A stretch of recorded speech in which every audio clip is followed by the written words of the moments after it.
Good morning, good afternoon, whatever time of day it is that you are listening, folks. Thank you very, very much for listening. The date is the 29th, the month is December, and the year is 2025. Welcome to yet another edition of the Going Hour, hosted by Nicholas Hinkle, aka Motanoa. We're back from the holidays. We're back from Christmas break. It's still the holidays for a lot of people. For a lot of you guys at home, there are many people, many such cases, where the holidays are still ongoing. We have New Year's on the horizon. A lot of you guys not going back to school for another week. A lot of emails about that actually over the last week about like being home for the holidays from like college or whatever, just dealing with your family, sort of like the everyday. We are going to do, just a look ahead at later in today's episode, a grab bag of emails because it's been such a long week and the emails have just poured in and poured in. You know, like I said, so many of you guys have been home. So many of you guys have had so much time on your hands, you got nothing to do. You've just been hammering emails. So there are like not literally, but well, I don't know. There damn near might be at this point. Like 100 unread emails. Like seriously. So I'm just going to, later on in the show, we're just going to, grab bag them. Hey, before we do that, you don't record the show for a week. There's a lot of stuff that happens. And I always hate when that happens because I never know how to cover the stuff that we missed. And, you try to rank things like, okay, this is probably the most important and then probably got to hit on this. Usually I just, in the end, give up and then kind of don't talk about any of it. And I'm kind of going to do that here, but instead, let me just do this. I wrote down 3 things really quick before we started. First 3 things that came to mind that I'm like, I could probably do a couple minutes on this, that I've been thinking about since we recorded our last episode. About a week ago. Word to Bobby Shmurda, right? So Nick's 3 Christmas takes. These are Nick's holiday takes. They have nothing to do with the holidays.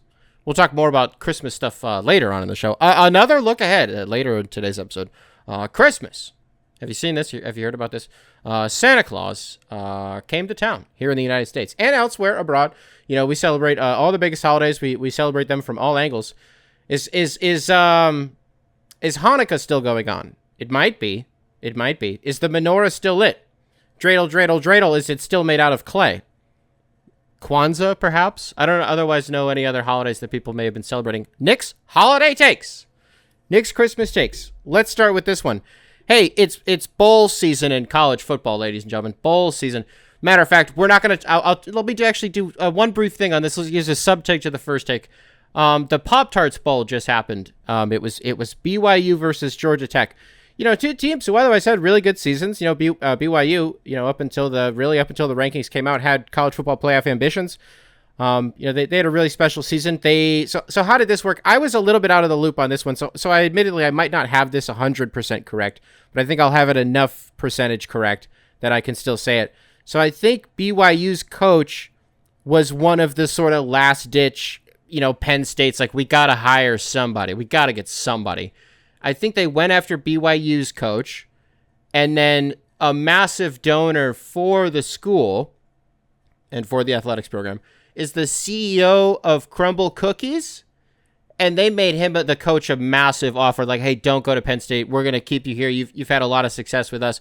We're going to the damn Pop Tarts Bowl, son. But at this point, they didn't know that. They still thought maybe they'd get into the playoff. There was a chance they might get into the playoff when all this stuff was happening, right?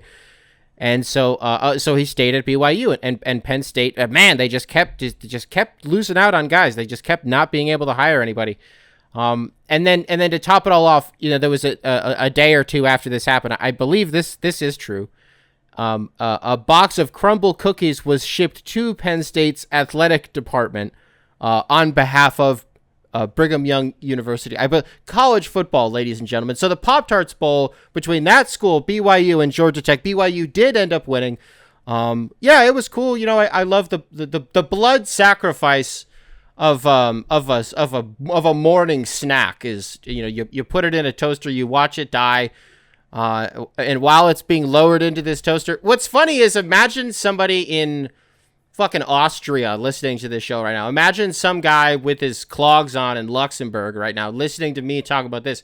He's like, what the fuck is going on in this sport? College football, ladies and gentlemen, where you play in a postseason game sponsored by Pop-Tarts, and whoever wins, I swear to God, whoever wins the game gets to decide between 4 mascot Pop-Tarts which one they kill and cook alive on national television. They lower it ceremoniously into a toaster while the mascot anthropomorphic, well, it doesn't talk, Pop-Tart is holding a sign that says, "Don't let your dreams be dreams. I love to be cooked." And then it comes out the end of the toaster, I swear to God, and the team eats the fucking Pop-Tart that we just saw get killed live on TV. College football, ladies and gentlemen. So the Pop-Tart Bowl just happened. So that was fun, right? And so in that same vein, almost like, we have all these absurd sponsors for bowl games this year. Snoop Dogg is another one. I think it's in Arizona. I think it's the Snoop Dogg Arizona Bowl, but I might not even have that right. I don't even know who is playing in this game, okay? Because that's not the point of it.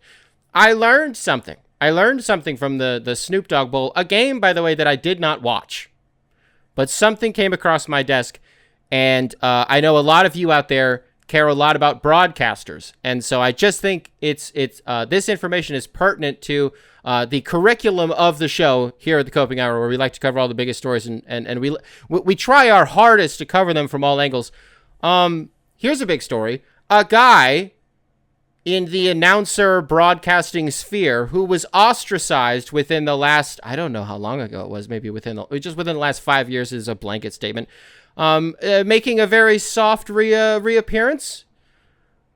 And if you didn't see this, you didn't hear about this, and I'm beating around the bush, and you're just like, who the fuck are you talking about? Folks, they're soft launching us Tom Brenneman, again, America's old voice of baseball, who was very, very famously caught on a hot mic saying something very, very not nice about gay people, and more specifically the city of San Francisco, was caught on a hot mic saying that, and then I don't know, it was maybe 30 minutes later while who was playing in the game? Was it the Reds maybe playing in... Was it Kansas City? Tom Brenneman, they cut to him in the booth, and he said, so what he said, I guess, maybe I should cover the bases. I don't need to say it, because I'm going to have to bleep it, and then if I don't remember to bleep it, then it's just going to exist on the internet in perpetuity, me, like, just doing the impression of what Tom Brenneman said. He said the F word, the not nice F word, and it was not funny, but it was funny to be watching a broadcast and to just hear an announcer talking about the city of San Francisco and being like, what the boop, capital of the world? Like, yeah, it's pretty funny. And then 30 minutes later, they cut to him, or rather, they didn't cut to him yet. They did not cut to Tom Brenneman in the booth yet. But by this point, the clip has circulated social media, and just within, immediately, instantaneously, this thing caught fire, and everybody was like, oh my God, what's going to happen next? In the middle of the game, what was it, like the third or the fourth inning? Like, immediately, they let a few innings go by in the game while this wildfire just surges, and Fox Sports is scrambling behind the scenes. And so at the top of the inning, Tom Brenneman is like, I just want to say, at the beginning of this game, I said something that went out over the airwaves that I am deeply ashamed of, and I would like to apologize to everybody in America and my bosses here at Fox for anybody otherwise that I would have offended. And then while this is happening, Nicholas Castellanos hits a fucking home run. And so it's, we've all seen the clip. I don't need to narrate the clip. We've all seen it. It's the most famous clip of all time.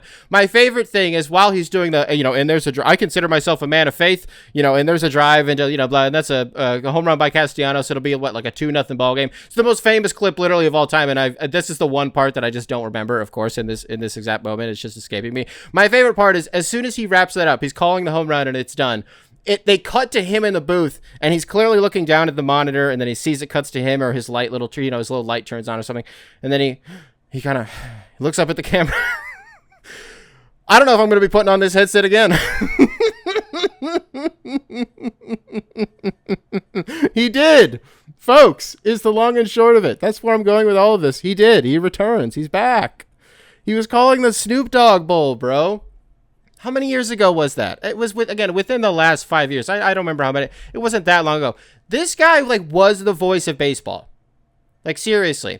Joe Buck and Troy Aikman, again, whatever year it was, they both jumped ship from Fox. They were the A team in football. They jumped ship to ESPN so that they can do Monday Night Football. I don't really think they've been, this is, just a separate thing. I don't think as a duo they've been the same since that shift. Troy Aikman seems a lot looser though, which is good. Joe Buck is still good. I really like him. But what the problem also was with that was Joe Buck was the voice of baseball.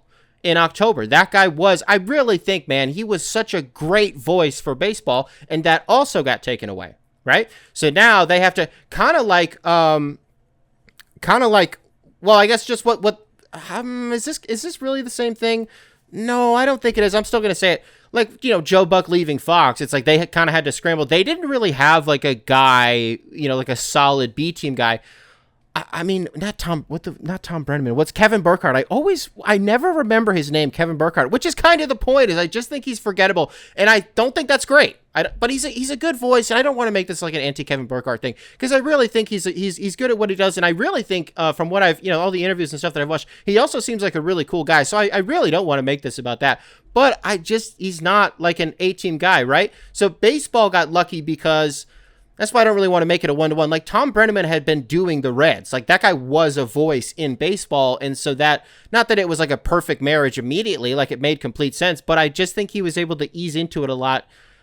You know what I mean? I don't know what the take here is, but so for this to happen, right? For this to happen, and immediately, now it's like, who's calling baseball? Who's calling baseball? And I think, where we ended up with that, we accidentally our way into another. How do I say this? Like, we fell upwards into Joe Davis. Man, Joe Davis is the perfect voice for baseball, and I really think that. And even better for the Dodgers. Like Tom Brenneman, it literally doesn't fucking matter that he called Reds games. That literally doesn't matter. Like who cares?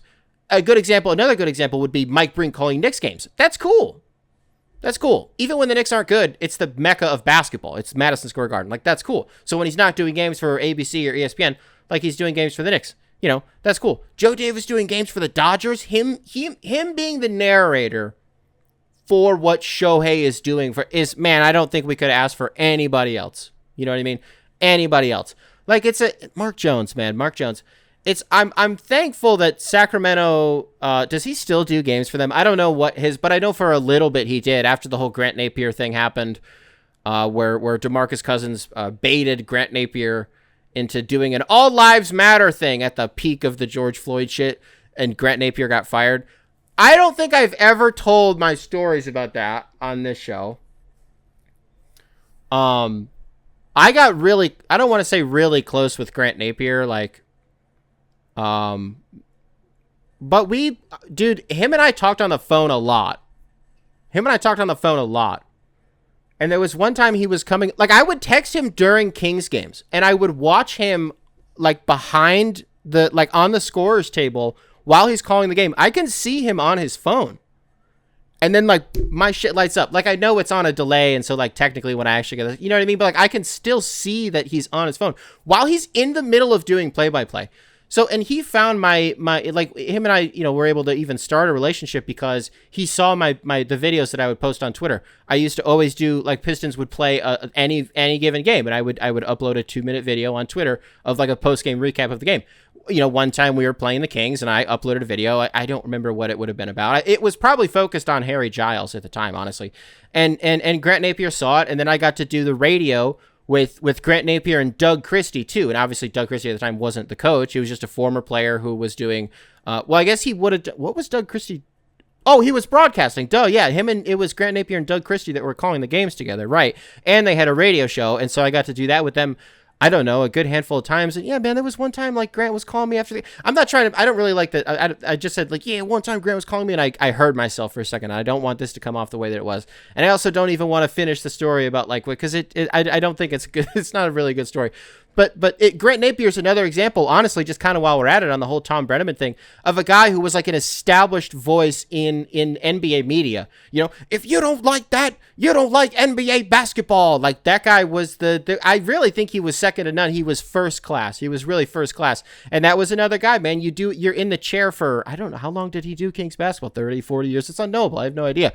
But then immediately that guy's gone. Then they brought in Mark Jones. That's where I was going with all this. Then they brought in Mark Jones. And I'm just so thankful that the Kings didn't really have like a guy.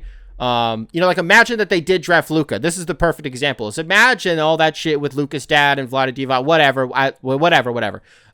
If whether or not that's true, I think at this point we all believe that there was something clearly with Luka's dad and Vlade, whatever. We don't need to do that. Imagine the Kings had Luka, and if Mark Jones was the narrator, and we got to do this like hot like fish grease and fucking deep in his bag like his fries at the bottom, and if Luka's playing on Christmas Day, He's going to be like deep in his sack like his balls are in his nuts or something. You know what I mean? Mark Jones, brother, please shut up. I'm begging you, please shut up, please. You know, one time when we were doing the Bunny Cardigan show, one time James got into a fight with Mark Jones, and I didn't have any problems with him at the time. I still don't, but I guess Mark Jones was saying a bunch of wicked shit about Detroit as a city. And he was like, Sacramento is hard as fuck, and Detroit is for little babies. And so James was like, fuck Mark Jones. And I was like, well, that's too bad because I really like him as a broadcaster. And then, I mean, this was years ago at this point. Like, this was probably like pre-COVID, so like a motherfucker hadn't even eaten a bat yet. You know what I mean? And so James was all like, it's on site with Mark Jones. And I was like, whatever, bro. Like, I wonder where that's at now. I wouldn't really know. I haven't talked to James in like 3 fucking years. But I wonder if he still has beef with Mark Jones. That'd be interesting to ask. I don't know. He really seems like a guy that would, if nothing else, here's the take about Mark Jones, is he really does seem like a grudge holder. He really does. He seems like a guy, what's something, if you told, here it is, little pop culture snapshot reference, maybe some of you out there will get this. Do you know the famous clip of Michael B. Jordan? I don't know what event it was at, but like he was approached on a red carpet and the little interviewer, you know how they got to do all these little interviews. The little interviewer was like, oh, like, what's up, girl? And he was like, and he was like being all like chewing his gum, and he's got his like shoulders all cocked, and like he's got his hands like, you know, crossed like this in front of him, and he's acting all tough, like he's not pussy at all. And she's like, you know, I don't know if you know, like, we actually went to school together when we were younger. And he was like, yeah, like, you thought I was corny. Like, you said I was corny. Basically, he calls her out for saying, like, when they were 10, that you know, she, I guess, said that he was corny. And then so it just happens that one day they're both on the same red carpet and blah, blah, blah. So it's funny. Like, he held on to that for so long is what I'm saying. And then he felt like in that moment, like, he really got his shit off. And maybe he did. Like, I don't know. Maybe I'm just being a hater. I don't know. Maybe whatever. But, like, he held on to it. I think Mark Jones would literally do the exact same. Seems like the same guy. And even though they're kind of the same guy in the way that they narrate, like Mark Jones and Gus Johnson, I don't think he would hold on to it the same way. There's a Venn diagram. I don't know where Mike Tirico is in the Venn diagram. It's not that they're just all black, but it's not. I don't know what's the same about them. They're all just black guys. I'm like, but they remind me of each other. No, but like, here's what I mean. So Mike Tirico, I saying a lot of things in this episode that I'm only like 60% sure that I'm right about, but I just know that I'm right enough about it that I feel like I can say it. It's something like this. So I think, was it Mike? And this is, I can already tell this is going to turn into something that it's just going to sound weird, but I'm already doing it. Isn't there something with Mike Tirico where he was like adopted? And so like his parents were white. So even though if you look at him, and if I asked you, like, if I'm the FBI, I don't know why I would have to be federal. I don't know why I have to be a part of the intelligence apparatus, but if I'm the FBI and I knock on your door and I say, what race is this man? I'm from the census. What race is this man? It's like, don't you need to know how many people live in my house? I'm like, no, is this guy black? And I'm like, yes, oh my God, yes. And they slam the door in your face. What the fuck was that? You're going to say that guy's black. Well, he says he's Italian. Huh? Huh? Isn't there also something too? I don't know what the case is. He did something weird with girls. I think. Yeah, I mean, I think this was years ago. Look, there's no statute of limitation on doing weird shit to girls. There's not. I don't care if it was 150 years ago. If you're still alive, you know what I mean? Like, you're turned into it's like when you kill a ghost in Skyrim and they turn into a pile of ash. I'm turning you into that shit. You don't do weird shit to girls. I'm pretty sure he did. I think he did. Isn't it something about I think it was very like catcally, like a 1960s mobster, like snapping his finger, like, hey, toots. I'm pretty sure it was like that. But he was like, I think it was something with, it's not that he put mirrors on his shoes. I don't want to put that out there about Mike Tirico, that he put mirrors on his shoes. It wasn't like that. I think there was something about a car door, window. I think this is too dangerous to just talk about. To just speculate on is whatever this could possibly be. What's the second take that I had? What's the second take that I had for you guys? Tom Brenneman has a job. And I just think I had so much more. I had so much more on the actual Tom Brenneman thing. But we got to move on to the second take. Here's my second take. Nick's Christmas takes. Here's my second one. Look, there are a lot of people out there on the internet, in the media, In whatever digital space it is that you inhabit, there are a lot of people who said mean things about the Phoenix Suns in the last, 6, 7, 8, 9, 10, 24 months since they lost in the finals. People have just been, saying means hurling shit at them, while the Suns are in like their little, I mean, gorilla enclosure. Their mascot's a damn gorilla. So I guess, sure, in their gorilla enclosure. The irony there is that we're the ones hurling shit at them. You know what I mean? And there's kind of just nothing they can do about it. It's like that episode of SpongeBob, another little cultural reference for you guys out there. That episode of SpongeBob when I don't remember why Patrick is being chained and they're all throwing peanuts at him. I don't think it was the clam episode. I don't think it was that. But if that's why, and they were just, whatever it is, it's that to the Phoenix Suns are chained because they're financially restricted. There was nothing they could do for so long. They just had the fucking Three Stooges on their payroll for like a year and a half is how long they had both of them. Maybe it was 2 years. I don't even remember what the timeline was. In the grand scheme of things, it wasn't that long, but it did feel like an eternity since we all knew immediately that it wasn't going to work. You know what I mean? There's nothing they could do about it. So they just had to, eat the fact that we were all hurling shit at them. And it's not that we should stop doing that, but hold on. How do I navigate a thinly veiled apology? This is really just about Dillon Brooks. It's really just about Dillon Brooks. I think I realized something recently, and I was thinking about this in the car the other day when we were coming home. I had just seen something, and I, for the life of me, don't remember what it was that I saw him do in a game recently, that I just kind of, a switch just kind of flipped. I didn't, I just think we're going to look at him. I don't know how long it's going to be until after his career's done. Matter of fact, it might be in the middle of his career. It might not be, like, he might still be playing when what I'm about to say happens. That we all just kind of... Why don't I just make the analogy right now? Do you remember when we spent, like, I don't know, 6, 7 years being like, JaVale McGee is the funniest guy in the world? I don't think it was that long. Is the funniest guy in the world because, NBA on TNT and Shaq the Fool painted him as this cartoon character, as like a Looney Tunes basketball player. And so everybody just thought the guy was a meme, like, literally forever. And then he went to the Warriors... and he played for the Lakers, and he played super meaningful minutes and won plural championships. Did he win one? It was one with Golden State and then one with the Lakers. I don't remember what it is. I think he has at least 2, right? And everybody, it just flipped. The perception just kind of changed on him. And he's talked about that in recent years. And he's right about whatever it was that he said. He's right about it. What if with Dillon Brooks, it's like we spent so long being like, you're literally the biggest doofus on the planet. Everybody hates you, bro. Like you can't tell everybody hates you, and then something's going to happen. Like, I just think like what we fuck him because he cares. I think it's almost like I'm upset with myself because I feel like I really believe what I'm about to say.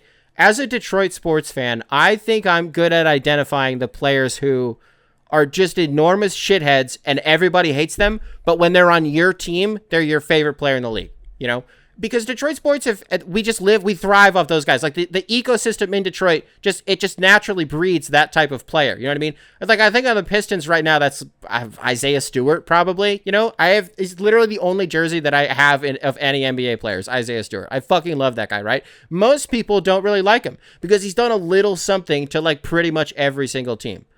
You know what I mean? Well, Dillon Brooks is just kind of that. And like, why did I not see that? Phoenix doesn't like stink. Like, they don't stink.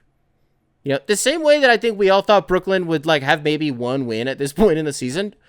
Their last like, what's the math on this? In their last like 20 games, I think they're like 500 or like maybe just like a game or 200. Like, they're not bad.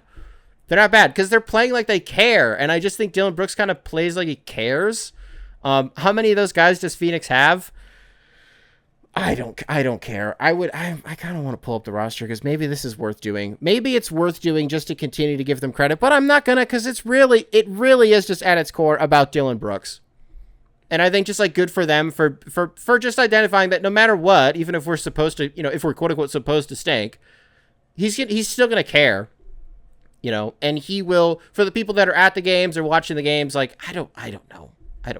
What good does it really do people if we've lost 80 games, but Dillon Brooks is diving 5 rows into the stands for a loose ball? You know what I mean? Like, what the fuck really? What good does that really do me at that point? but it's how you endear yourself to the fans, you know? I don't know. Again, as like a Detroit sports fan, or, you know, there's a lot of gritty teams across there's just like Philly, like I was gonna say Philly Eagles. Nobody calls them nobody has literally ever called them the Philly Eagles. That's just like there's like a specific player that thrives, like a specific type of guy that thrives there. You know, like a Nick Sirianni type, honestly, is the type of a Jason Kelsey is the sort of a you know, someone who just reflects the not the culture, but I guess that is of the city that they're playing in. Although, what the fuck am I saying there? That Phoenix is representative of Dillon Brooks or vice versa? No. That's outrageous. That's outrageous that I would say that, which I didn't. My analogy, it seemed to allude to that conclusion, but I stopped myself before we got that far. You could have said that about Memphis, and nobody would have batted an eye. Nobody would have flinched. Like, who Dillon Brooks is as a guy, as a player? Yeah, Memphis. Yeah. What was it? Grit and grind? Is that what it was? Yeah, dog. Uh-huh. It's the same picture. .jpeg. Yeah, that's that guy. And for the third and final take, I was just looking at it. I had to take a second. I had to pull it up. I don't really have enough to say on it. I'm still going to do it. But it's just kind of going back to college football for just a second. I don't know if this is going to be worth it, because I just, does this era of NIL in college football create better quarterbacks solely because the guys who have like medium talent, you know, just end up sticking around at these, not even mid majors, like, but, you know, like maybe even like a South Carolina or something, like a team that otherwise is like, man, like Minnesota is a good example, you know, like they stick around at these schools for longer, for like 4 years, because what we're seeing right now is, you know, Tyler Shook in New Orleans. I mean, he played like 100 years in college football. He's the only example that I can think of off the top of my head.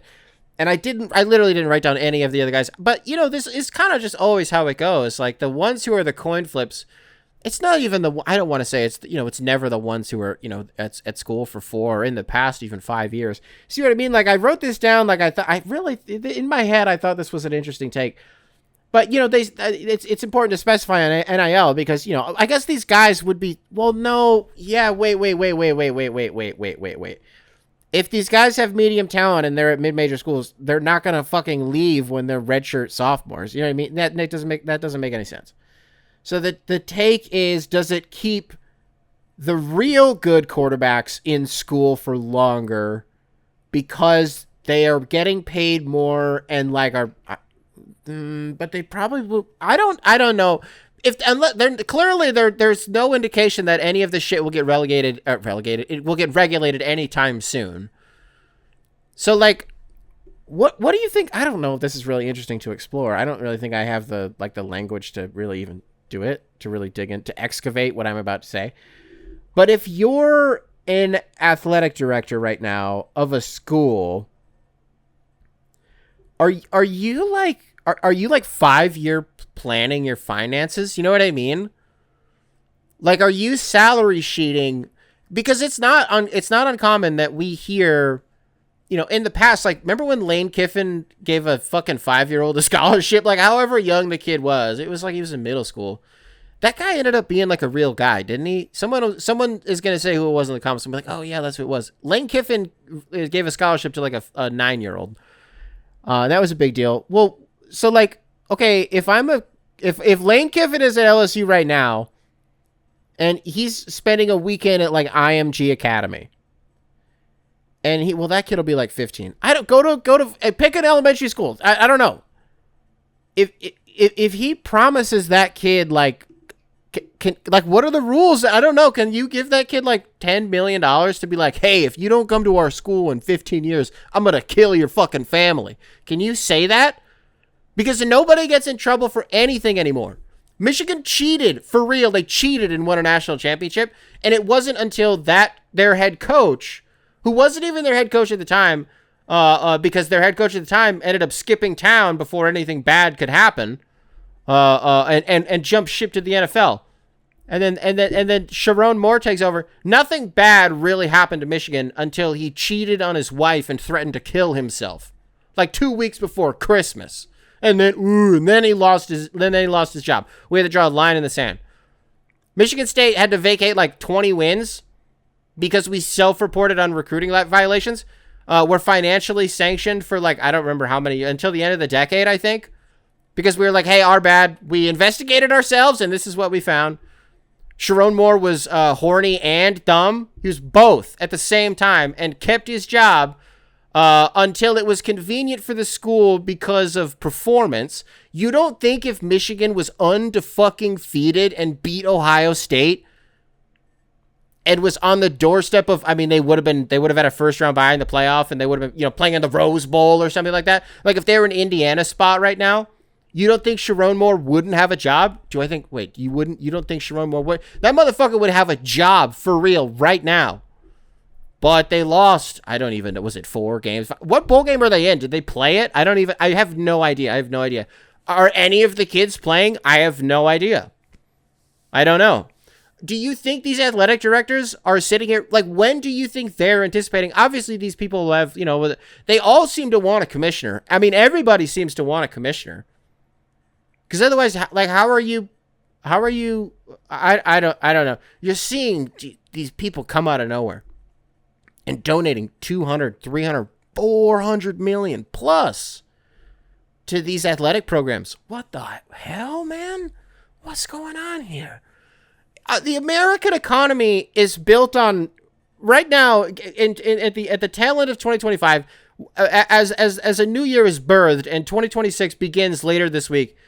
Just know, here in America, our economy is propped up on college football, gambling, nicotine, and what's one more? Come on. What's one more, dude? Think of it. Social media. I don't know. I mean, kind of, because so much of our data is harvested on there. Although you turn on your phone and look at the fucking weather, and your shit's on the dark web these days, man. I don't know. Who knows? I don't know. Nick's Christmas takes, ladies and gentlemen. Those were Nick's Christmas takes. Those were my holiday takes. Happy holidays. And that brings us into the next thing. So let's start talking about some other stuff that actually just happened, okay? Christmas Day slate across the sports landscape here in America. I'm not going to talk about any of the games at all. None of them. But rather, are you guys watching them? I don't have time for this at all. I don't want this. I'm already coming in hot. I don't want this to come across as like, really? You guys have time to sit and watch sports on Christmas? No, I'm envious of you. I'm saying, like, we have way too much going on. I don't know anything. I'm serious. I don't know anything that happened in the basketball games. I know nothing. It wasn't on for a fraction of a second on any screen in any house that I was in. I have no idea. I got a text from Jacob, a.k.a. Rusty Buckets, at some arbitrary point in the afternoon, and he said something about Cooper Flagg being rookie year LeBron. I liked that. That was fun to see. I liked that. I thought that was okay. I was like, oh, that's good. I'm lying. Weren't the Cavs wearing the throwbacks, like the LeBron era throwbacks? I think that they were, and they looked fucking so sick. Oh, those navy blue, they're so sick, dude. So I'm lying. I did see a little bit of that. What else did I see? I did see the stat line for Jokic. Good God. What was it, like 56, 15, and 15? He went like 16 of 21 from the field. Oh, my God. He's literally, I think he's leading the NBA right now in points, rebounds, and assists. He's like literally the best, you spend your, we say this about Victor Wembanyama. We really say this about Victor Wembanyama, that you spend your whole childhood, doing the 2K thing, and you make a fucking alien, and then you're like, oh, but this could never happen. And then it's like, oh, wow, Victor Wembanyama happens. What about when you were a kid, right? This is what we don't really say enough. What about when you were a kid and you find out who Wilt Chamberlain was? And you find out about 100 points, and you find out about averaging 52.4 a game, and you find out, name a record in the NBA, throw a dart at a board, and this guy, Wilt Chamberlain, his name just keeps popping up no matter where you look, the nooks and crannies of throughout NBA history. Wilt Chamberlain, you find out who this guy is, and you just you find out that there's no footage of the 100-point game and all this stuff, and like how little we really know about his career. We know, I mean, pretty much everything about his career, but you know what I mean? There are unknowns for a guy who was already just inconceivable to even think of. And you think to yourself like, wow, I wish I could see that. I wish I knew what that was like. And it's too bad that a guy like that can't exist, because the talent is just so diverse and it's so spread out across the NBA. And everybody really is like, it's just the best the NBA has ever been. And it will, that statement will continue to be true every single year for the rest of time. This league is only going to get better, going to get better. But what if I told you he's literally here? Welcome back, Wilt Chamberlain. It's Nikola Jokic. It's Nikola Jokic. And I say all of that, and he still might not win MVP again.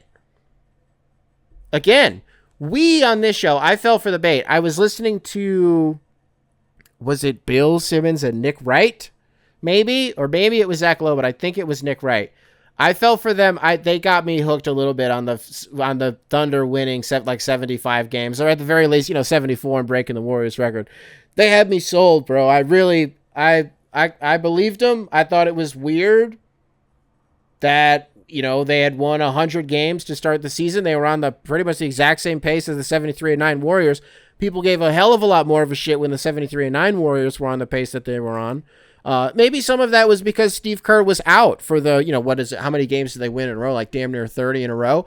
Yeah. And Steve Kerr was out for like all of them, because he had the back injury, and Luke Walton. And there was Steph, and it was just, I get it. Whatever. Like, I don't know. He was, coming off an MVP season, but it's like, yeah, Doug, like Shea's coming off an MVP season. But it's like, oh, well, the Warriors were coming off a championship. But it's like, yeah, but so were the Thunder. Like they were also coming off a championship.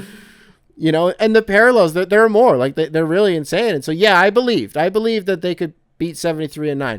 That was me from like 2 weeks ago, bro. I'm a different person. I'm a different man.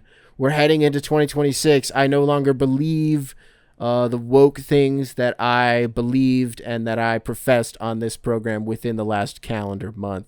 I do not know who that is. That's not me, because that same Thunder team immediately lost like 2 of 3, and I was like, all right, so we can throw that out. Okay, all right, so we can throw that out. Let me just get this thing back on the road. Look, I didn't get to watch any of the Christmas Day games, and that really stinks. I don't have time for that. I'm sorry, I meant this. This was actually supposed to be about what I'm trying to say now, but I made it about sports. Damn it, I made it about ball. I just can't help it. I'm addicted to the Zag, and the Zag is ball. No, the Lions played, bro. We'll talk about that in just a second. But like, I didn't get to watch any of this, and our holiday is just so jam packed and it's so busy that like I wasn't even thinking that sports is on. We're driving around so much. We're doing all this jumping around, and my son's opened up. Everybody's got so many presents for him, man. We had to keep, he had to keep taking breaks because he just kept opening so many damn presents, man. Oh my God. We'll talk more about that later too. Coming later, up next on the Coping Hour, Nick talks about his son's Christmas. I just didn't have time for the Christmas games. I'm just going to keep saying it because I swear I had more on this than I'm trying to find the take. I'm looking through my Rolodex in my head. I'm like, where were the takes on this? And because I'm not trying to be like, how do y'all have time for this? No, I don't know. Some of you guys, A, weren't even celebrating Christmas, or B, like you just kind of like are in one spot like the whole day, and like that's kind of what you do. Did I drink on Christmas? Is that why I wasn't watching the games? No, I don't. No, I didn't. No, I don't even. Not really. I maybe had like a dirty Shirley at night. I drank a lot while we were home, but I didn't really drink anything on Christmas, and that's not why I wasn't watching the games. Not because I was drinking alcohol. Are you out of your fucking mind? No, I think I had a Coors Light on Christmas. That's right. I watched a little bit. I literally watched like 2 plays of the Lions game. Maybe I'll just jump into that. Apparently, I have nothing else to say. I thought apparently I got nothing to say. I thought I had more to say on that. I guess I don't. No, man, that Lions game. The Lions season is over. Have you seen this? Have you heard about this? Wow, get in here, perverts and sickos. The Lions season is over. My tears are running amok. They're running wild. They're running like crazy, wild style. And I don't know. I'll preface maybe the whole thing. I don't want to sound like a mad guy. All right? I'm not mad. I'm really not. So I just don't want, if I get fired up, like, it's not because I'm mad. I'm just like, yeah, man. But I also don't want to sound like a shitty fan. And I just want you to know, I think I'm gonna. I really think I'm gonna, but I know it's because I'm hurt right now with the Lions. That their season is over. It literally doesn't matter. Who cares? It's over. It's done. The week 18 against the Bears, it's going to be right down the street. I'm not going to I don't think I'm even going to be able to watch. I don't care, man. I don't care. At this point, the whole season's done. I mean, until like the wild card round, I don't even know. I watched a couple games today. I watched that Jags-Colts game. I didn't care at all. I don't care. This season's done. It's over. I don't care. I watched the whole Bills-Eagles game. It's funny, it wasn't a good game, but it was a really good game. You know what I mean? Josh Allen is just the best quarterback in the NFL this year. And it's like the chasm between first and second place is so vast that I don't even know who is in second. Stafford 2, Drake May 3 is maybe what the consensus would be. Maybe I guess you would flip those, so maybe it's not consensus, but it's probably the 3 in some arbitrary order. It's not, the order couldn't actually be arbitrary because Josh Allen is just number 1, and then it's just a matter of who's at 2 and 3 for you. But I didn't care about the game. There's stuff that matters. There are divisions that are at stake in week 18. There's a lot of seeding that's at stake in week 18. I don't care. I don't care because the Lions season is over. And I'm just hurt.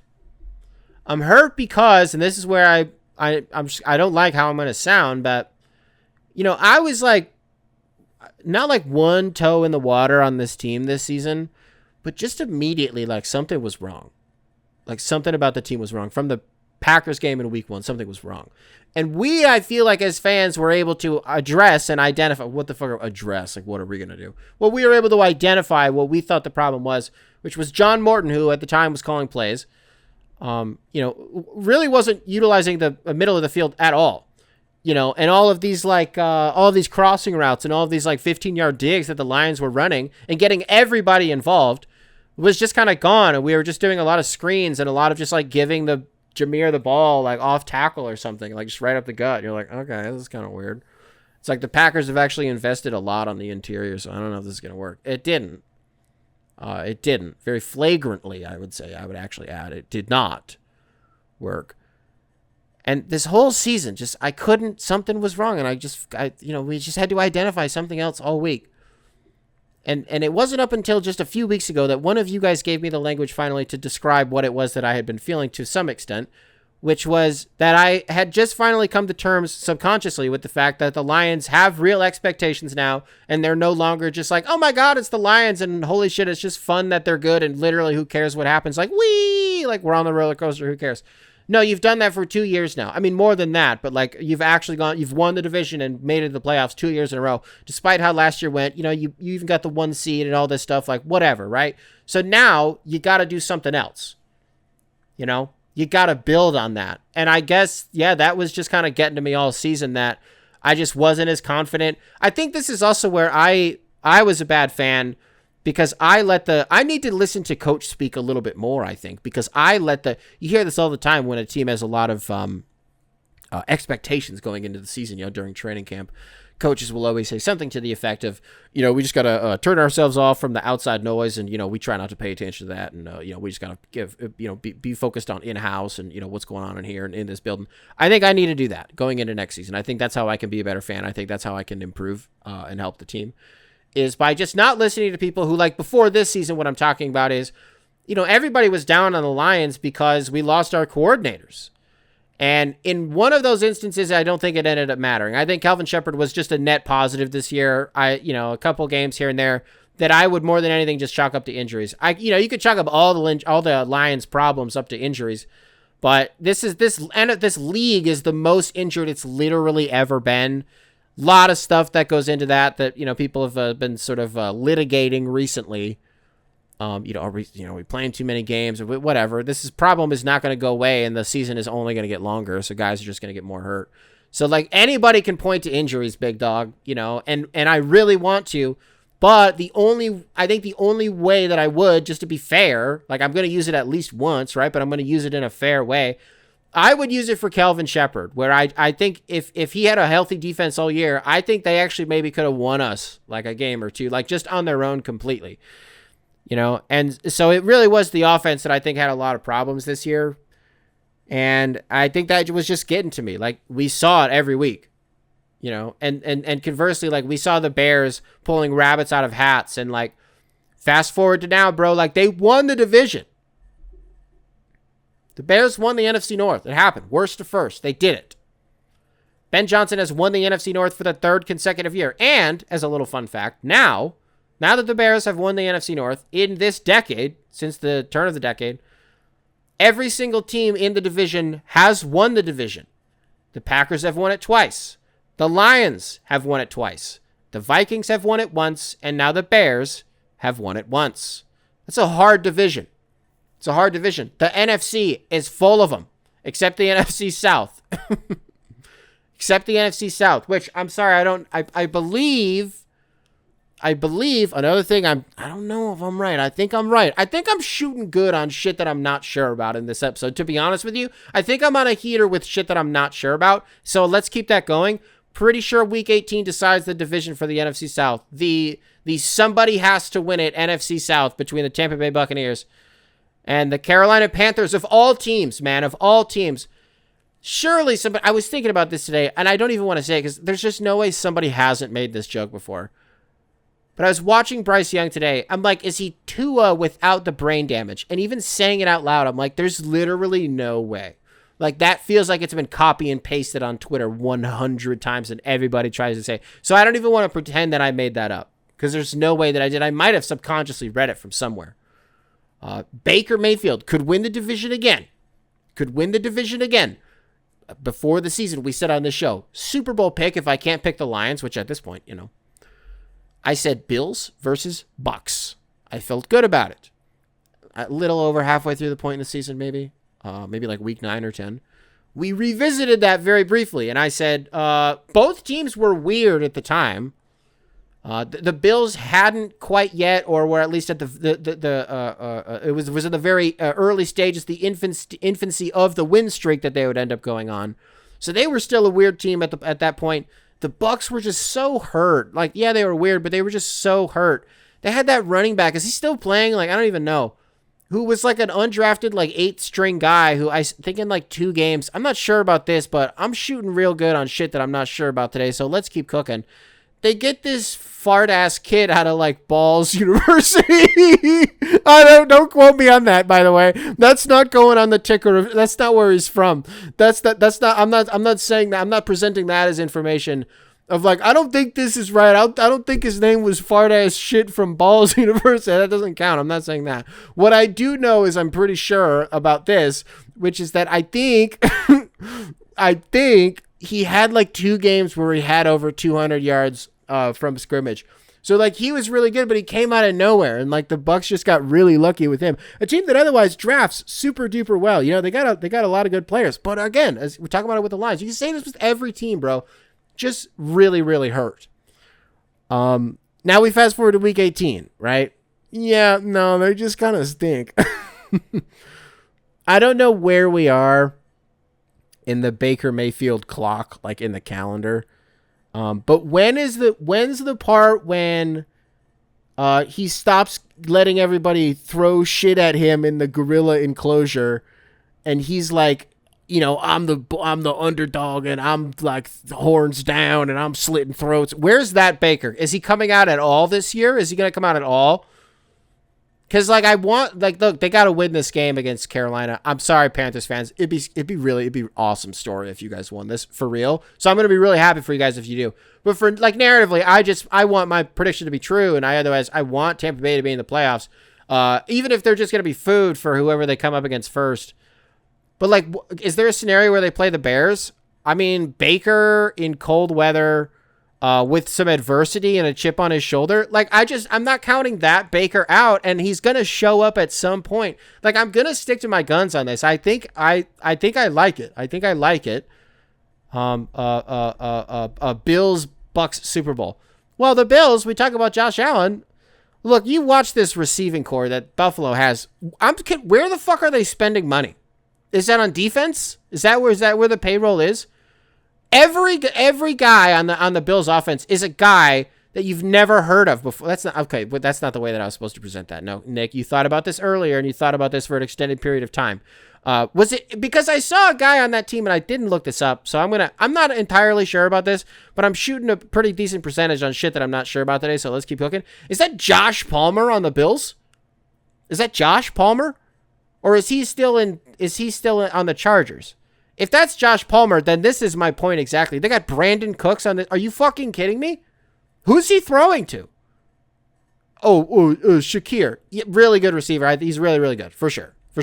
Yeah, but he's like a wide receiver. He's just not a one. Like, he's just not. Perfect when, like, Stephon Diggs was there. Or, like, is this a fever dream? DeAndre Hopkins was 100% there, right? The reason that this is tripping me up is because did he really play for the Bills, Chiefs, and the Ravens? Like, you know what I mean? Like, he really did that whole... Like, the only other thing would be to play for, like, Joe Burrow and the Bengals. DeAndre Hopkins on the Bills? That happened. I'm looking at it. I mean, I'm not for you audio-only listeners. I'm not looking at anything. But I'm looking at it in my head. You know what I mean? I'm closing my eyes.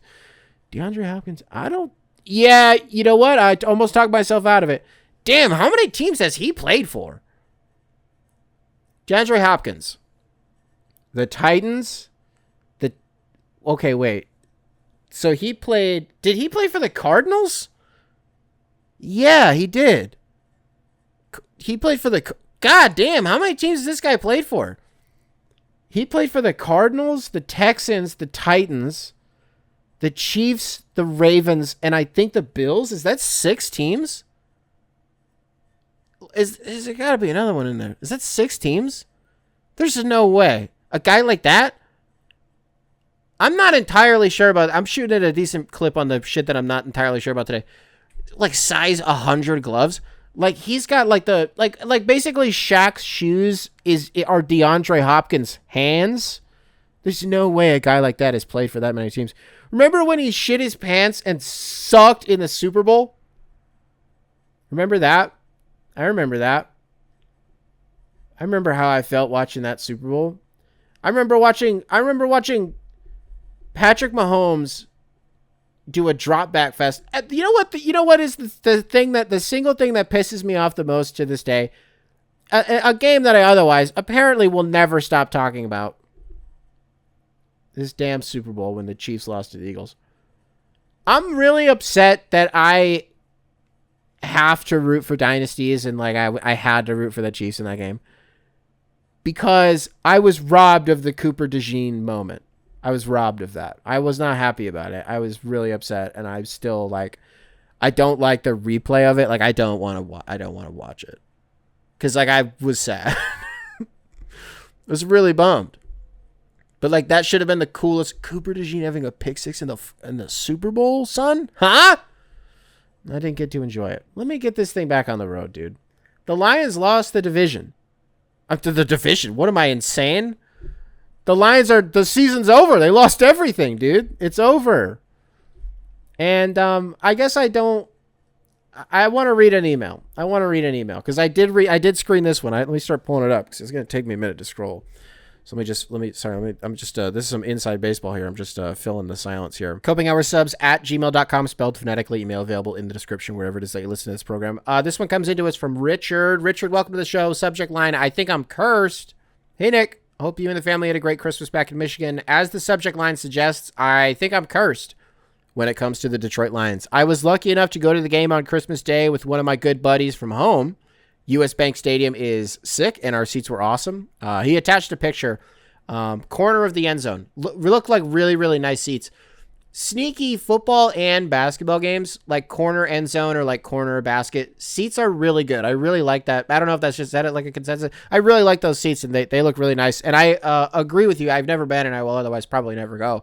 US Bank Stadium, I will give Vikings fans credit, looks gorgeous. I believe that. I don't need any convincing. It looks like it's a beautiful stadium. From the outside, too, I think it is. It's very sleek. It's very smart, and I like it. So, sorry, let's do the rest of the email.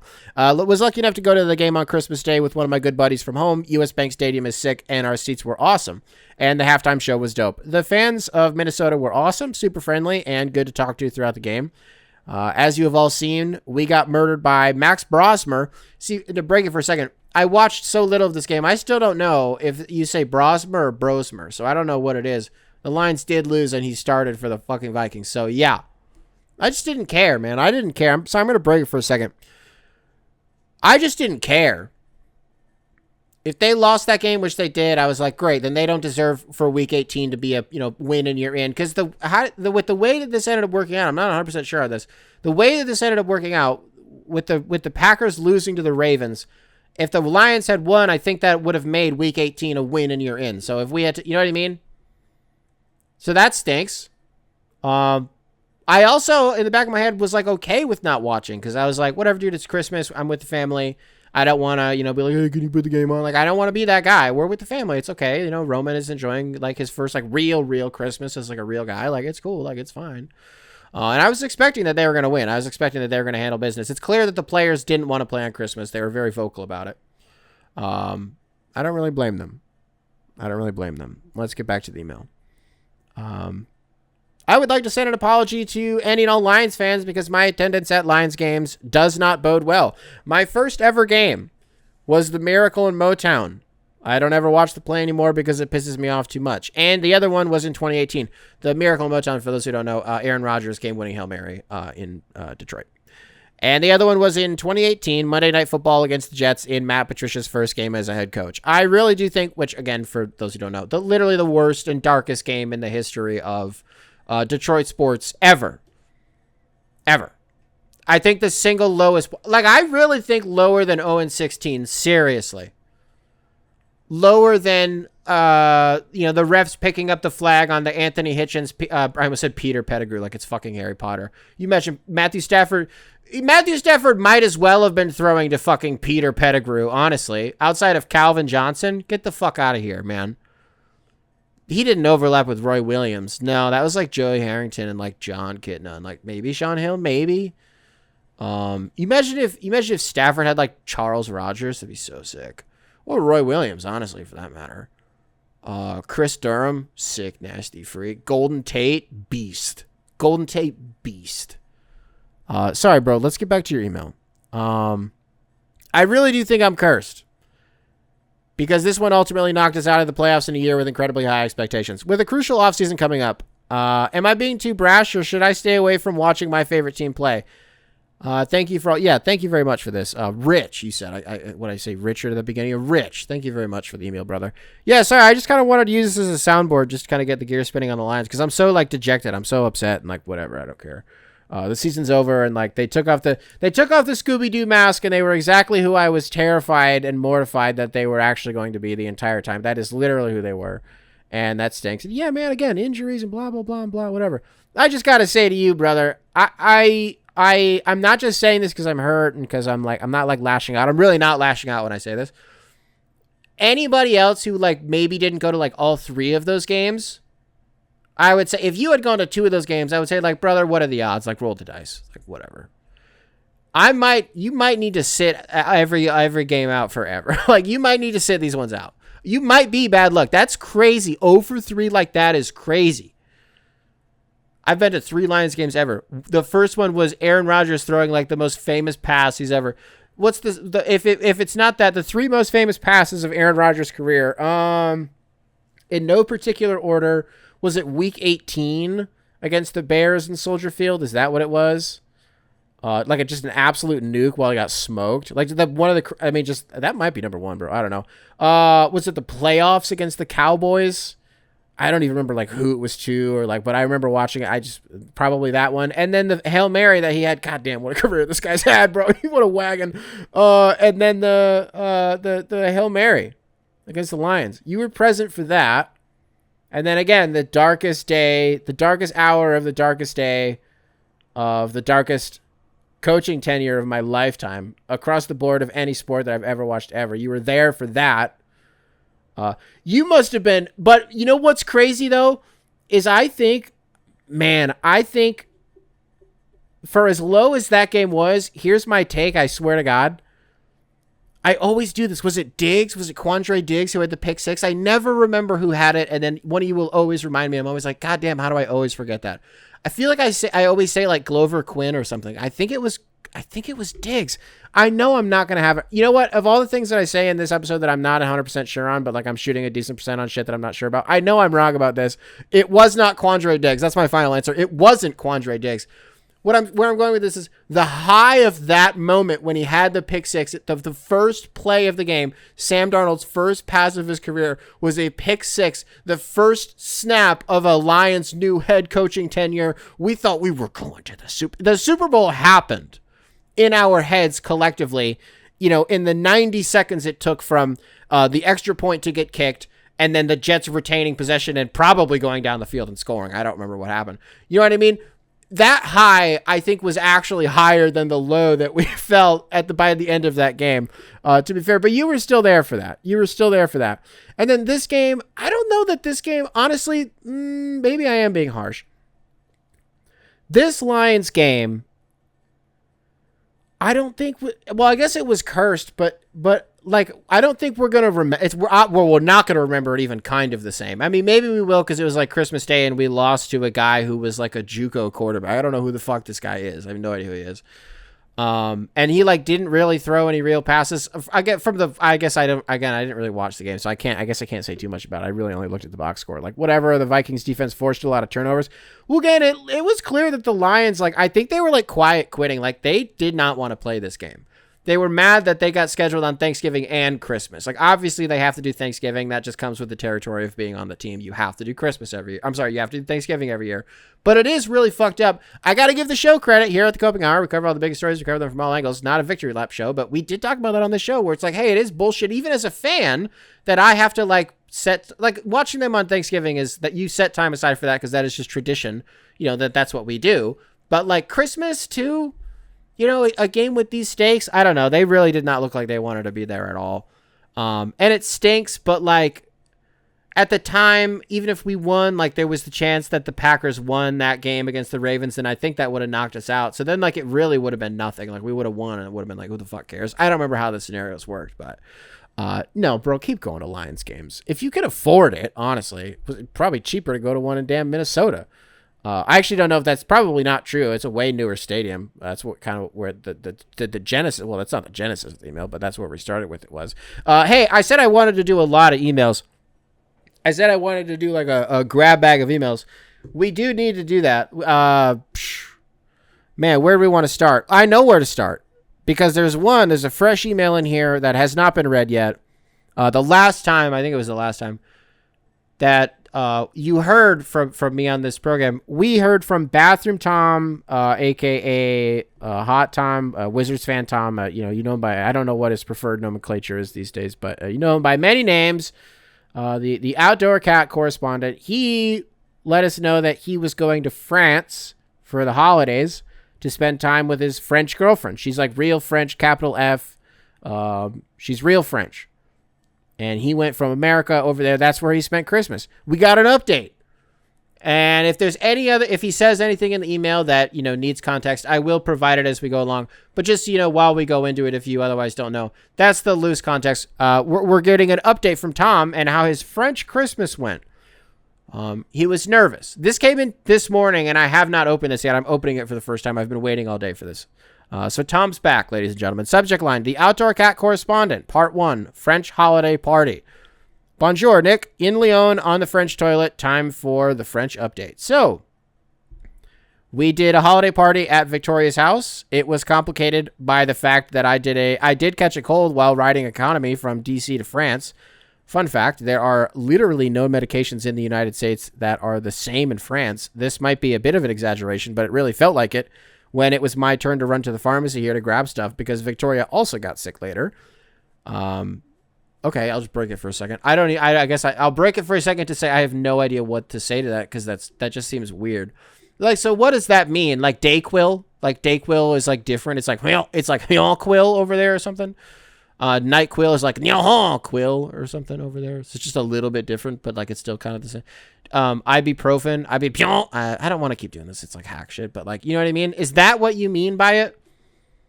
Amoxicillin, will I get killed the same if it's different over there? Because I'm allergic to amoxicillin. Will I still get killed by amoxicillin if it's French? Is there like a little bit of a difference there? Tom, I don't know. I don't know. That's interesting. I guess it's just it's interesting commentary, international commentary from the Outdoor Cat Correspondent. Let's get back to it. So we got to the house. Her parents were wonderful, and her dad has taken time at night to share whiskey Schweppes with me. The night of the party was a rough start. I was helping her parents and getting things ready when I realized that the time it was supposed to start had passed by about 20 minutes. It is exceedingly common for French parties to start at a time and to have the people show up around around a half hour more or later. Oh, okay. So wait. So you're saying that it's the custom to be late? Can I read that again? I'm sorry. It is exceedingly common for French parties to start at a time and to have the people show up around a half hour or more later. Okay, so you're saying the night of the party was off to a rough start. I was helping her parents and getting things ready when I realized that the time it was start. So you're saying if the party was supposed to start at 7, you were noticing it was. Everyone at home, I feel like you guys are like, yes, we fucking get what he's saying. I need to understand, otherwise I'm not gonna be able to do the email. Okay. So if the party was supposed to start at 7 and the custom is for people to show up at 7:30, you're looking at the clock saying, oh, it's 7:20. You're starting to sweat. Okay, so now we're about to spring into action. People are going to start showing up. That's strange. Maybe it's polite, I guess. Maybe it's polite to be like, I guess if someone says, hey, I'll be there at 1. No, I kind of want you here at 1 o'clock. Because otherwise I'm getting like anxious. I'm like, when it's 1:07, I'm kind of like, I had everything like ready specifically for 1 o'clock, like for you to be here at 1 o'clock, not for you to be here at 1:30. But if I know that, I guess in my head that you're going to show up at 1:30 regardless. Okay. Yeah, I guess that makes sense. So let's get back to it. Then everyone came. Aunt, uncle, 2 female cousins, 1 male cousin, all adults, and the new fiance of one of them, who is a guy from DC who is a black conservative. Which isn't funny. I'm not laughing. I'm not laughing when I read that. Who I had met before in the United States. For context, he started off an entire conversation for the first time I met him with, so let's be I don't know why I don't know what he sounds like. So he might say, so let's be honest. Oh my God. No, no, no, I can't read this. No, I can't read it. I can't read it because I'm gonna do it. I can't do it. I can't read this. Tom. Oh, it's so funny. It's so fucking funny what he said, but I can't read it. And Tom, it's not even that crazy, but if I read this, I'm gonna do it, and I can't do it, but it's so goddamn funny to think about this guy. I'm trying to like imagine a guy that like a pop culture reference to like who I'm creating in my head to like what this guy looks like. And I can't think. I got nothing off the top of my head, but I can't read this, Tom. So let's just say this while I sort of try to sort of piece myself back together here. What are the odds of this? That you know a guy that has the significant other in the family of somebody that you are also dating, and what are the odds of that? That's very bizarre. So okay, so this guy, this new character that's been introduced to the Coping Hour extended universe. This guy, I don't want to call him like we have MAGA Jared. I don't want this guy to be black conservative. Like that doesn't really seem. It's not that it doesn't seem nice because it just if that's what you are, like then it's not. But you know what I mean. Like I don't want. There's just a way that I don't need to explain this because I'm going to back myself into something weird. We're already doing something weird, so let's just move on with it. So he said something weird, and we're going to pick up from that. Tom said to my, how do I do this if I don't read this? Shit. So, okay, I'm going to pick this up from the top. I'm sorry. I'm going to pick this up from the top. Let me just do a clean slate on this. Okay. But when it gets to the part where he says, and then he says this thing, I'm going to just move on. Okay. For context, he started off an entire conversation the first time I met him with something to myself who is agnostic to party politics because both are just a little too extreme, and to Victoria, who is very against Trump. The thing was about Trump. Because she wants to be able to move to the United States at some point. The party started with him saying hello and talking to us about the shootings that have happened recently and the problems in DC. God damn. I then spent the next 40 minutes speaking French with Victoria's father. Okay, all right, so we moved on from that. Hold on, we got to get back to that. Hold on, Tom, hold on. You moved on from that guy a little bit too fast. Scaring the hose 101. Hey, y'all ever show up to the family function and start breathing down people's necks, asking about Donald Trump? And then when they say, not really, you say, well, but did you hear about all the mass shootings that took place? and that he stopped. Did you hear about all those kids that died at that school? It's crazy, like, when you think, I don't know, if you use, like, some, like, movie trope, like, old Hollywood trope of, like the classic, like, American guy, like, like the foreign girl falling in love with, like, the, like, the American tourist, or, like, you know what I mean? Like, whatever. Imagine that guy is just a fucking racist, like, 4chan user. Imagine you're like some girl and you're at school, and I don't know what maybe this woman's really nice. I'm not trying to, but Tom, you know what I mean?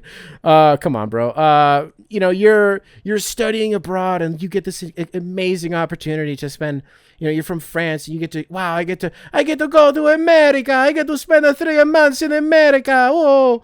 And then you get to America and you kind of like meet a guy and you're like, okay, like he's kind of like interested in me, and like, okay, like this is kind of fun, and like, oh, like maybe we'll go in a few days or something, and like, oh, like you can show me America, I'm in America, you can show me America, American boy, oh, you're so sweet, I'm glad. And then he's, he kind of shows you around a bit, but the places that he takes you are like kind of weird. Like it's like a Dave and Buster's, and you're like, oh, okay, American consumerism, the games and the prizes and the bing bong, and then you find the guy's racist. The guy's a massive fucking racist. I think, well, you didn't say he was racist. You didn't say that. Also, I forgot you did give us a description of what this guy looked like, and I was sort of painting a different picture. Hey, look, I guess racist people can come in all shapes and sizes. You could be white, black, purple. You could be yellow. You could be, well, if I say the email, Tom, it was the email that we were trying to get back to. You just moved past him too quick. You gave us a glimpse of a funny guy. And it just seemed like the email was starting to be about something else. I just wanted to make sure that we covered all of the bases on the funny guy. So okay, so let's get back to it. So then you're talking to Jesus, Nick. Get it out, brother. You're talking to your goddamn, bro. Are you good? Just had a little snap out of it a little bit. I then spent the next 40 minutes speaking French with Victoria's father, uncle, and aunt, talking about alcohol that we were drinking and enjoying some appetizers. We also talked about French cars when they took their smoke break before the goddamn yes, Tom. A French Christmas where everybody every 45 minutes is taking smoke breaks. Dude, that rocks. I wonder what their cigarettes smell like. It has to be different, no? I don't know why it would be different, if it's the filters or the tobacco. I guess it could be a combination of both. I don't know why I think it would be different. Well, probably because it is different. I imagine it's a lot different. The way that they're packed, I'm sure, is just completely different. Yeah. Okay. That sounds awesome, dude. You're just drinking like French wine and eating French cheese and smoking like French cigarettes. You asked me in the last episode, which by the way, I thought of so many. You asked me in the last episode if I wanted you to get me anything. And for once I've like participated and was like, you know what? Sure, dude, it's Christmas and my son would think that was really cool. What I said to you is like, was it PSG? Was that what I said? Like a keychain or something? I thought of like 15 other cool things that I could have said, and instead I said something that I would say, whatever. But is there an update on that? I don't want to put that in your, I don't like that I just brought that up because I don't want to put that. If you didn't do it, you don't have to do it. Let's get back to your email. After the smoke break, we spent about 30 minutes on appetizers where I kept focusing on the food and waited to move on, which was a special chicken dish they made for the main, which was excellent. Dessert was a cheese portion and a cake portion. Safe to say the food was great, and I didn't have to speak much French or English during this time. Then came gifts. I knocked it out of the park with the family and Victoria. Lots of hugs and thank yous later. We finished the event around 1 a.m. French time, starting around 7:30. 3 bathroom breaks and a few drinks got me through the night. Nice. And update. We have acquired your gifts. No, right, nice. Fuck yeah, nice. Here we go. An update. We have acquired your gift from the grandson of Victoria's stepmother who plays for PSG. What the fuck?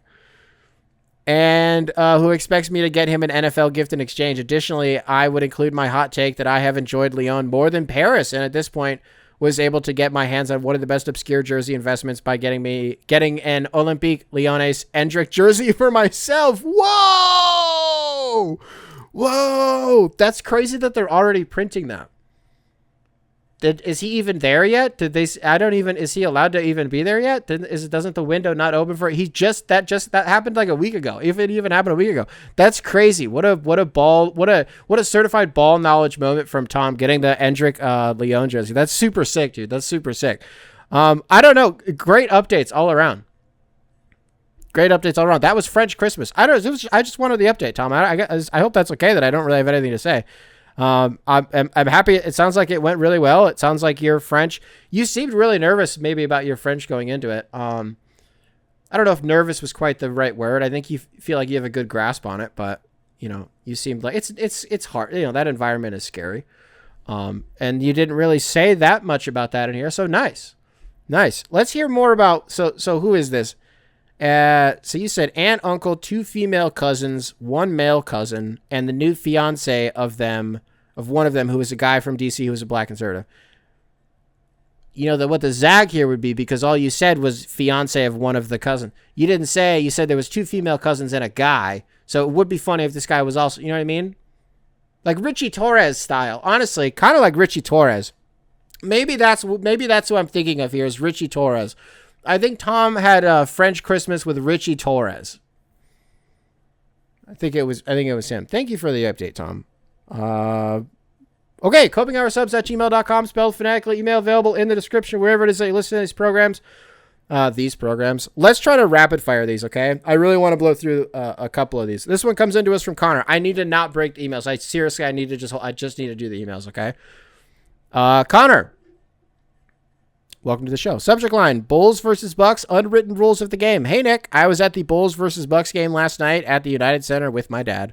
I got him the tickets for Christmas, so it was nice to grab a beer, eat some dogs, and watch a game together. The game itself went pretty much exactly how I expected. 2 mediocre teams trading buckets back and forth. Even though my dad and I are Bulls fans, I mainly bought the tickets to see Giannis play.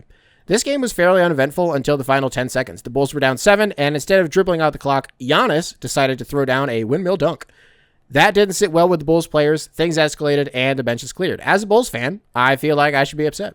But honestly, I'm just not. On the way out, a Bucks fan summed it up perfectly by saying, quote, now we know who the sorrier team is, unquote. As a boots-on-the-ground field reporter, I'd add that Bulls fans leaving the stadium seemed mostly apathetic about the whole thing.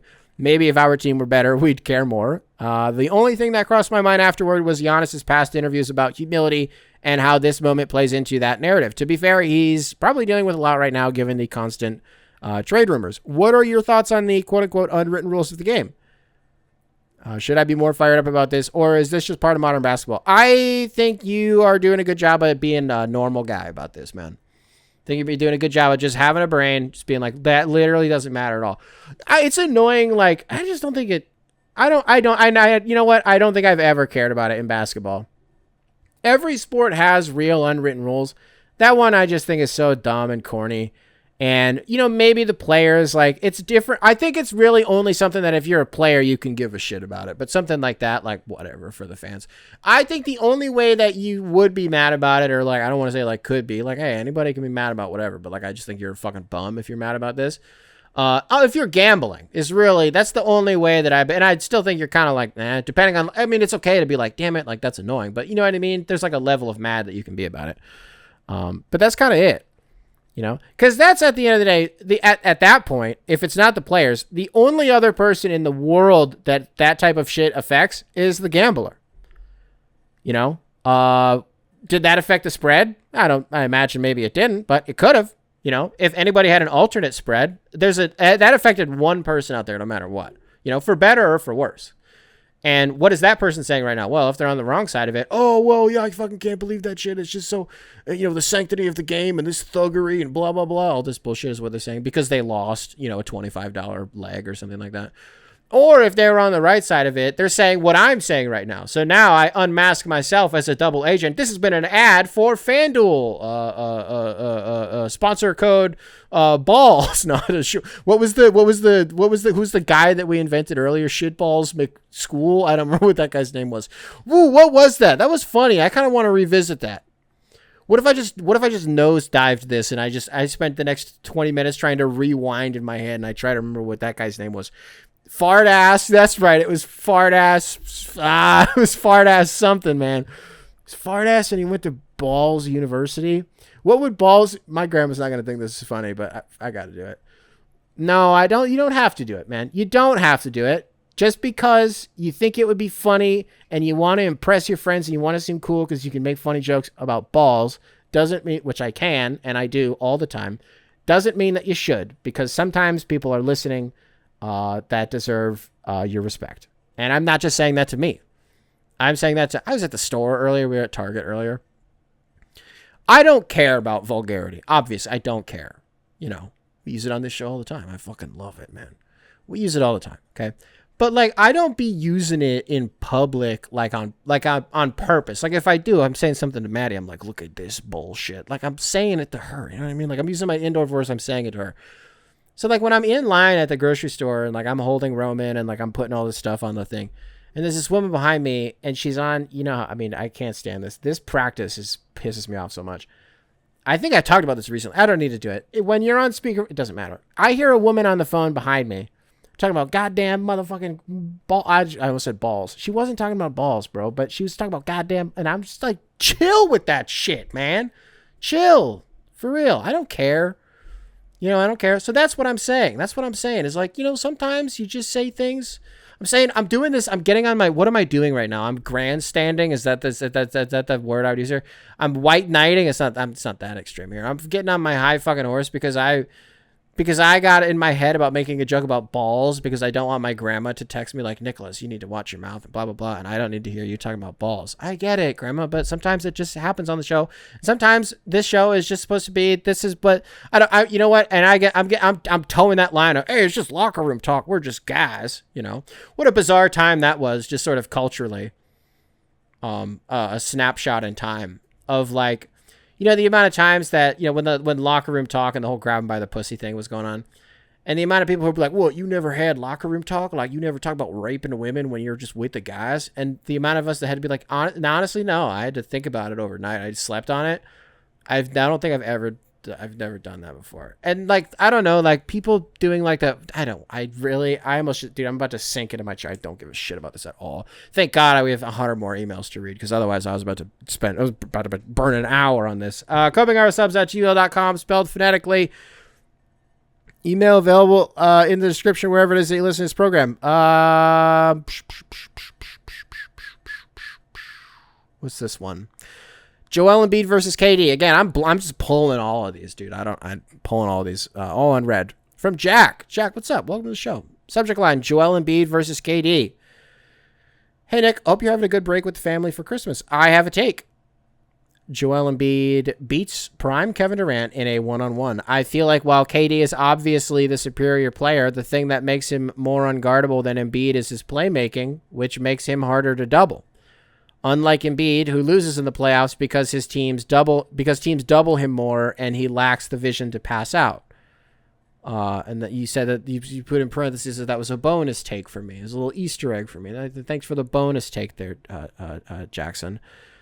You say, I don't know. I just feel like KD has a hard time guarding Embiid because of the size. And then you say, appreciate you. Well, I appreciate you for this email. So you said,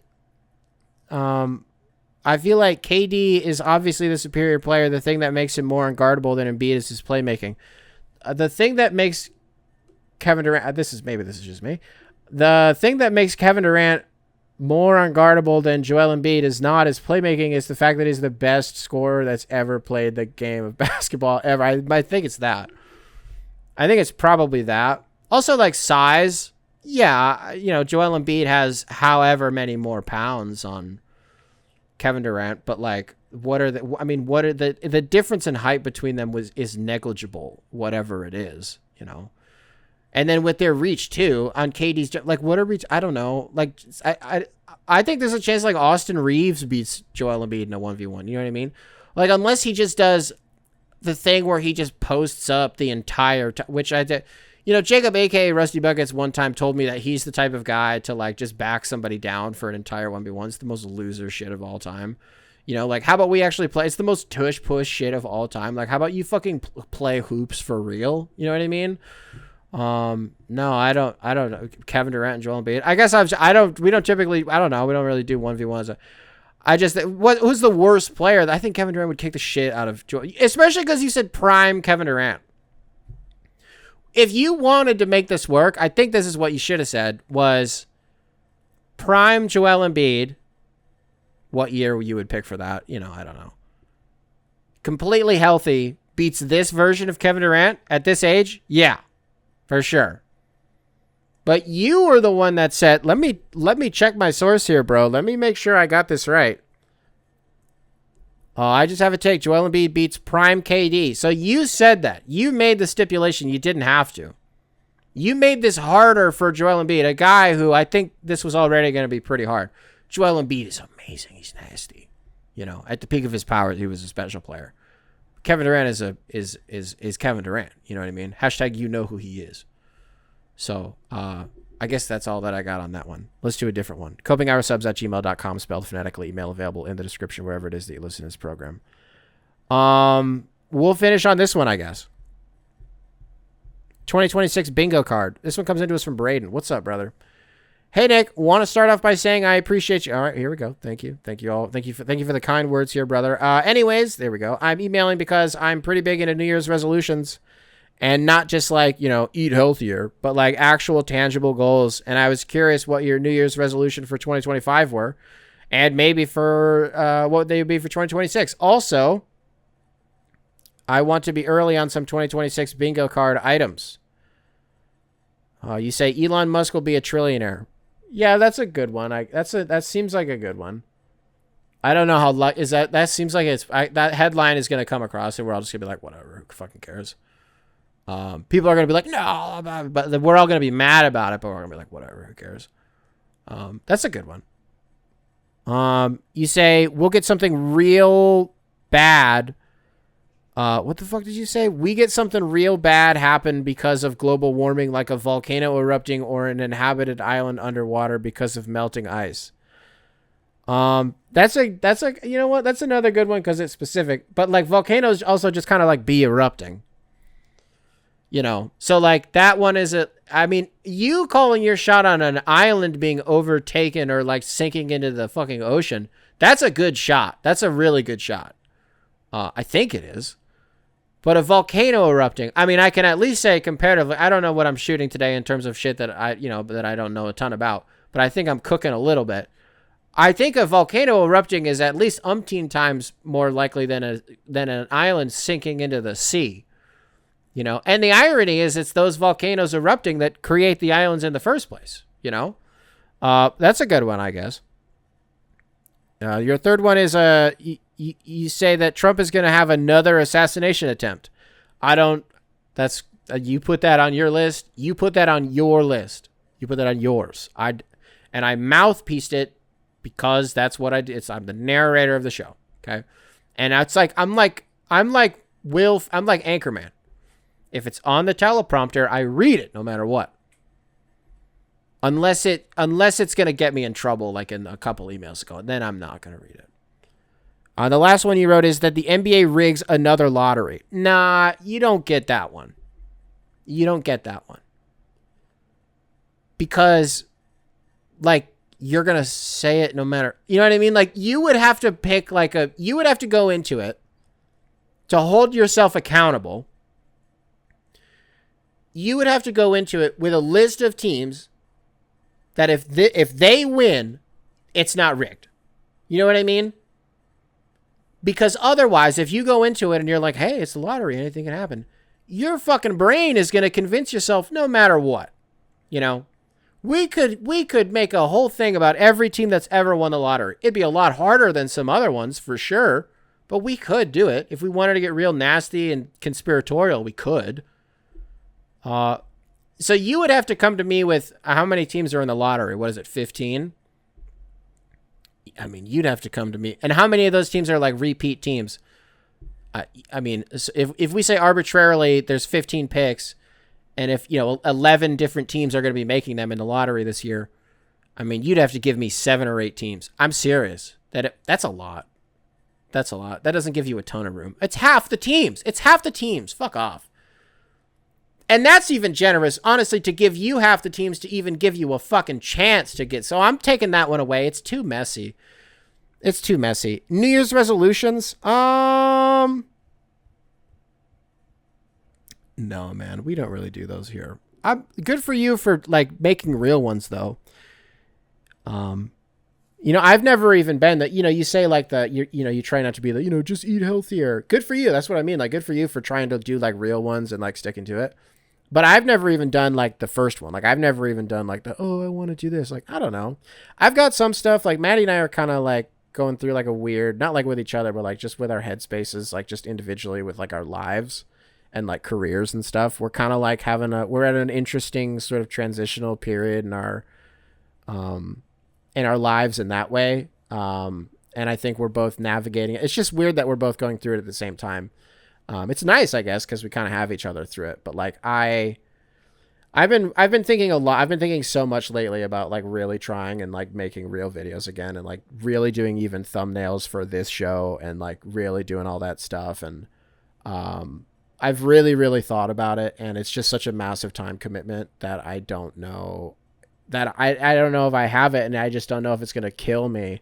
And that if I do it for a month, then, and then I'm like, this fucking sucks. I'm just getting murdered. I can't do this. And then I rug pull it again and I take it away. Like, I don't really want to do that. And I'm not the type of guy to just like dip my toe in and do like, we'll just do like one video a week and like see how it makes you feel. No, like if I do it, I know I'm going to do it. And I just need to wait till I have the capacity. And if the longer I kick the can down the road on that, and like, just like, I don't want to be like, not being okay with existing in obscurity. Because the truth is that I just thrive, man. I just thrive I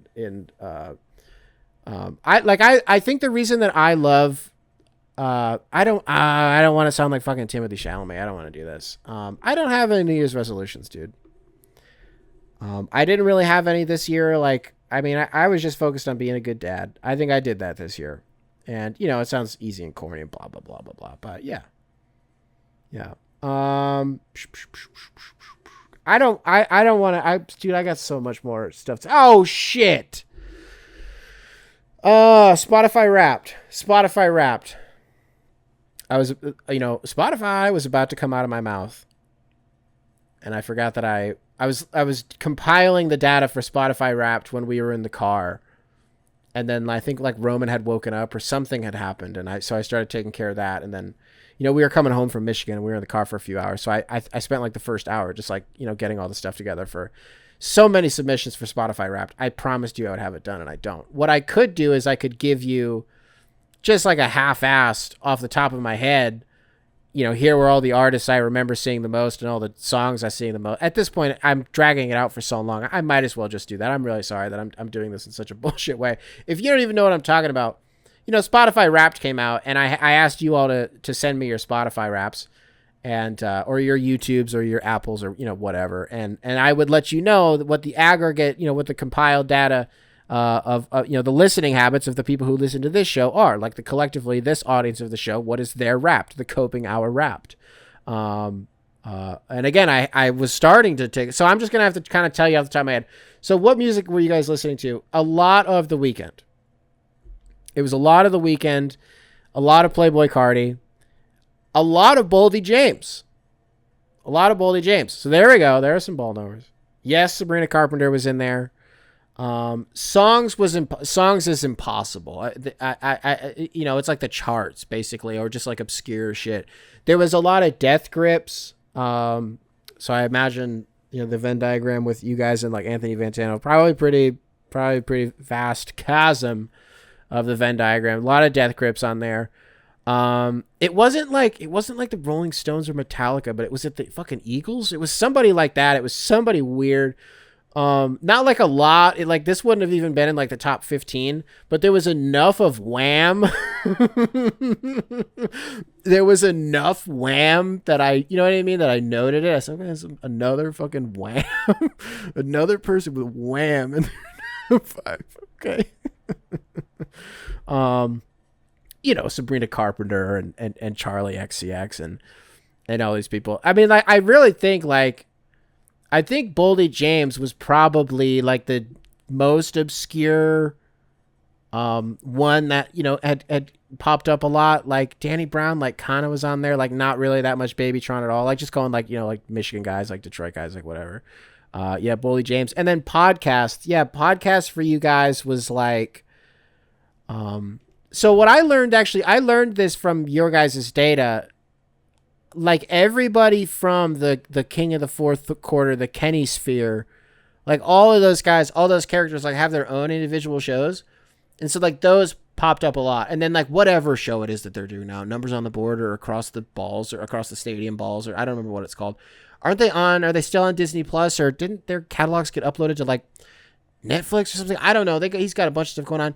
A lot of those guys, Zach Lowe and Bill Simmons, and pretty much like no Russillo this year, which I thought was interesting because there was a lot of Russillo last year and like he wasn't really on here at all. Some of like Nikias Duncan, I'm just trying to do the sports ones. The non-sports ones, I mean, it's tricky with like comedy podcasts. Well, it's tricky with any of them. I was going to say there's so many. Well, there's more music than there are podcasts, and that wasn't tricky, dumbass. What are you talking about?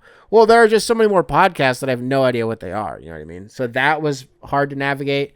Like Son of a Boy Dad was in there. What's the Andrew, the Santino, Bobby Lee? Is it Bad Friends? Is that what it is? Yeah, that was in there. Shane Gillis and what's his face? Matt and Shane, the Secret Podcast. Yeah, Rogan was in there. Rogan was in there. Kyle Kalinske. What is the show that he's got with his wife, Crystal Ball? She can't have that name, bro. Crystal Ball. You can't be a political commentator and have a porn name. That's crazy. Did Ron Jeremy have a porn name? Or was that guy just kind of, you know what I mean? Ron Jeremy. No. I actually, as a kid, I had a really hard time. You remember that show River Monsters? The host of that show, his name was Jeremy Wade. Okay. Now, at the peak of Jeremy Wade's powers and River Monsters being a television titan of industry, a powerhouse, a Goliath, I was like 10 years old. Okay. This was when I first started to learn what, I don't want to say like this is when I learned what a penis was when I was 10, but how do I articulate this? Well, in my formative years, by the time that I heard the anecdote about Ron Jeremy having and I apologize, Grandma, but, he had a big member, all right? So all I knew was Jeremy Wade. And so I remember it really upsetting me because I was like, I remember watching the show and being like, I'm upset that I know about his penis, though. I think I was maybe 20 by the time that I found out that wasn't the same guy, I went so many years blind to who Ron Jeremy was. And then you finally see him and you go blind again. You go blind all over again. It's like I was blind for the first time all over again, ladies and gentlemen. Other podcasts. Yeah, that's basically it. I feel bad. I'm the one who kept bringing this up and getting all excited about it. Just how shit goes on this show, man. I always ruin everything. I'm terrible. I ruin everything. I ruin everything. Hey, Spotify, here's your question. Do I ruin everything? No, I don't know. I hope you guys had a good holiday. Apple Podcasts, what's up? Hope you guys had a good holiday, too. Is that it? I guess that's it. Yeah. We'll be the next time that you hear from me, it'll be a new year. It'll be 2026. That's pretty crazy. Probably should have done a whole year in review thing for this episode. Probably should have done that. I mean, how would that have gone? I would have spent 20 minutes talking about Charlie Kirk, and then I would have gotten pissed off by the end of it that I spent so long talking about him. And then I would have been like, whatever, the show sucks, and I ruined everything. I just did. And then I would have stopped it. So that was basically what happened this year. Oh, and we bombed Iran. We bombed Iran, and then we killed a bunch of nuclear scientists. And the Mossad called them, the day before, and they were speaking Arabic or whatever the fuck they speak in Iran. And they're like, hey, just so you know, we're going to kill you tomorrow. So, you can leave, but if you don't, you're going to die. And these scientists were like, you're out of your fucking mind. This is a prank call, good prank. And then the Mossad called their wives, and they're like, for real, if your husbands don't leave, they're going to get murdered tomorrow. And they're like, oh, word. And then the next day, the Mossad murdered all of these nuclear scientists in Iran. That happened this year. I mean, that was a year in review. That was a thing that happened this year. All right. What else do I got for you guys? Happy New Year. Happy New Year. Be safe. Be safe. Don't do anything crazy. Hope everybody's having continues to have a good holiday break. And I will catch you guys in the next one.